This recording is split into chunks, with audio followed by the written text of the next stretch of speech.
आणि सरकारची पत्रकार परिषद मुख्यमंत्री एकनाथ शिंदे, उपमुख्यमंत्री देवेंद्र फडणवीस आणि अजित पवार। उद्या हिवाळी अधिवेशन सुरू होते, त्याच्या पूर्वसंध्येला चहापानाचा कार्यक्रम देखील झाला, ज्यावर विरोधकांनी बहिष्कार टाकला आणि त्यानंतर आता सरकारची पत्रकार परिषद।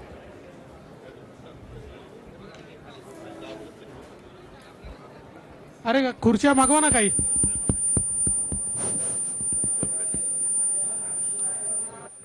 अधिवेशनाच्या पूर्वसंध्येला सरकारची पत्रकार परिषद।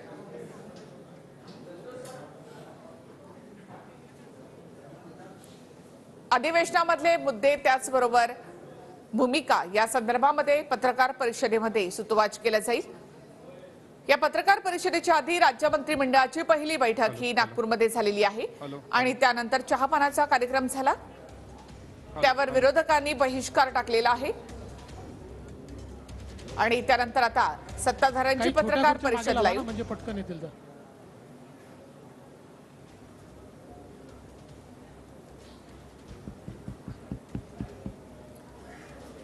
उद्यापासून सुरू होणाऱ्या हिवाळी अधिवेशनामध्ये विरोधकांकडून कोणत्या मुद्द्यांवर एकूणच घेरलं जाईल या संदर्भातलं सुतोवाच विरोधकांच्या पत्रकार परिषदेमधून झालं। त्यानंतर आता राज्य सरकारची पत्रकार परिषद।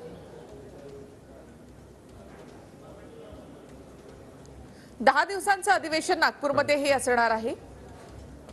हॅलो हॅलो हॅलो यामध्ये अवकाळीनं नुकसान झालेल्या शेतकऱ्यांसाठी सरकार काय देणार, विदर्भासाठी एकूणच कोणत्या मोठ्या घोषणा केल्या जाणार याकडे महाराष्ट्राचं लक्ष असेल।